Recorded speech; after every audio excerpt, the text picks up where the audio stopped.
దైవజనులందరికీ నా హృదయపూర్వక వందనాలండి. ఈ వీడియోలో నేను పరిశుద్ధాత్మ దేవుని యొక్క కుమ్మరింపు గురించి మీకు తెలియచేయాలనుకుంటున్నానండి.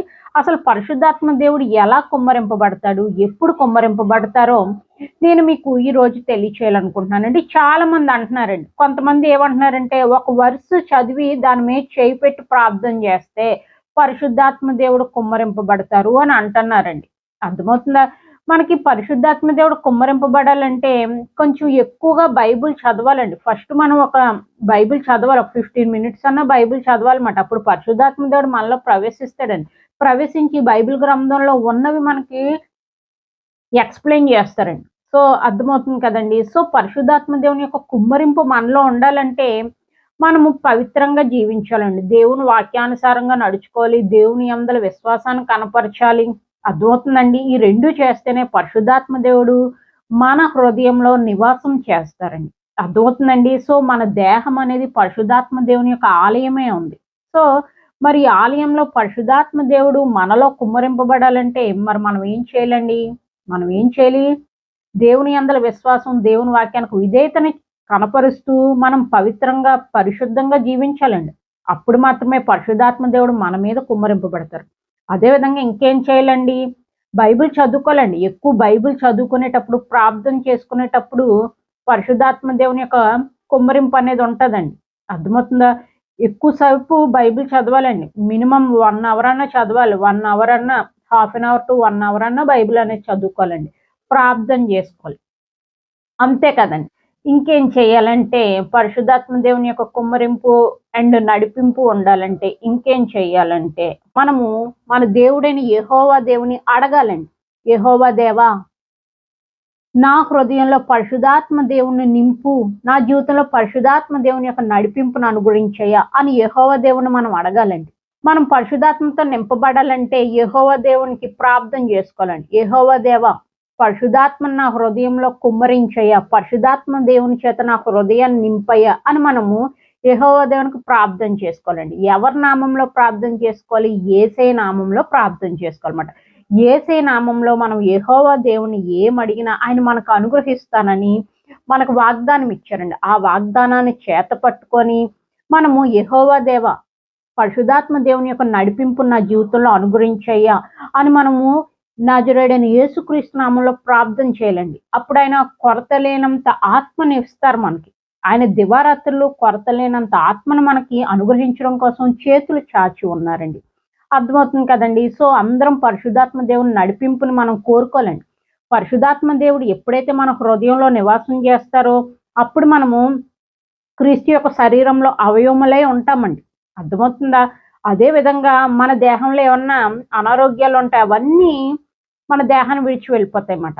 అర్థమవుతుంది కదండీ! మనకేమన్నా శోధనలు, వేదనలు ఉన్నప్పుడు ఆ శోధనలో, వేదనలో తప్పించుకునే మార్గాన్ని కూడా పరిశుద్ధాత్మ దేవుడు మనకి చూపిస్తారండి.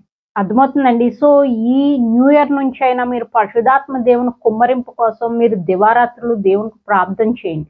ఈ లోకంలో మనం జీవించడం చాలా కష్టమండి. సో, మనం పరిశుద్ధాత్మ దేవుని యొక్క నడిపింపుతో మనం జీవిస్తే మనకి ఈ లోకంలో వచ్చే అనేక శోధనలు, వేదనలు అన్నిటి నుంచి పరిశుద్ధాత్మ దేవుడు మనకు విడుదల అనుగ్రహిస్తారండి. అర్థమవుతుందండి. సో, ప్రతిరోజు మనము 3 పూట్ల అన్నం తింటాం కదండీ! మన దేహం అనేది ఆరోగ్యకరంగా, బలంగా ఉండడం కోసం మనం 3 పూట్ల అన్నం తింటాం. సో, ప్రతిరోజు పరిశుద్ధాత్మ దేవుని యొక్క నింపుదల కూడా చాలా ఇంపార్టెంట్ అండి. అర్థమవుతుందండి. సో, మీకు పరిశుద్ధాత్మ దేవుని నింపుదల కావాలంటే మీరు పవిత్రంగా, పరిశుద్ధంగా జీవించాలి.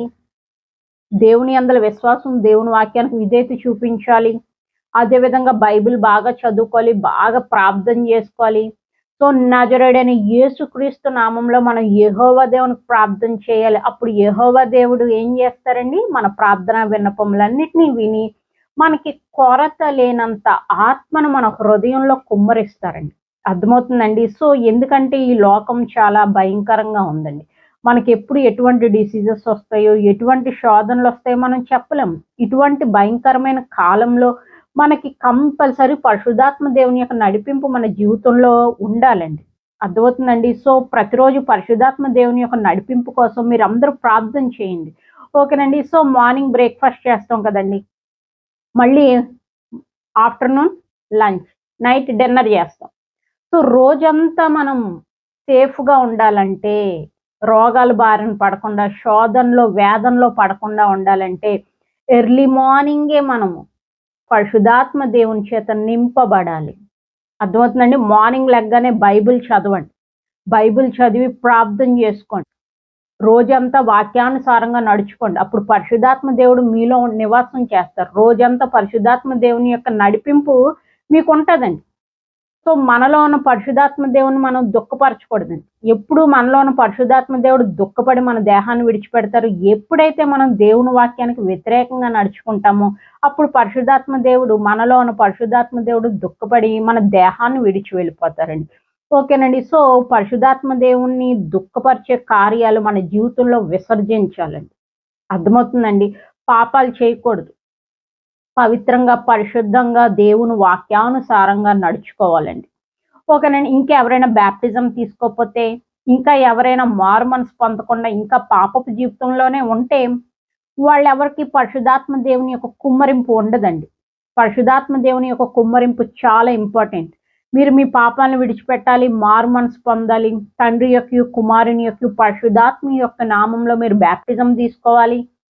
పవిత్రంగా, పరిశుద్ధంగా జీవించాలి. బైబిల్ చదవాలి, ప్రార్థన చేసుకోవాలి. ఇవన్నీ చేస్తే పరిశుద్ధాత్మ దేవుని యొక్క నడిపింపు మీ జీవితంలో ఉంటదండి. దేవుని బతిమలాడుకోండి. తండ్రి, పరిశుద్ధాత్మ దేవుని యొక్క నడిపింపు నా జీవితంలో అనుగ్రహించయ్యా అని ప్రార్థన చేసుకోవాలండి. ఓకేనండి. సో, మనమందరం పరిశుద్ధాత్మ దేవుని యొక్క నడిపింపులో జీవించాలని నేను కోరుకుంటున్నానండి. ఉంటాను.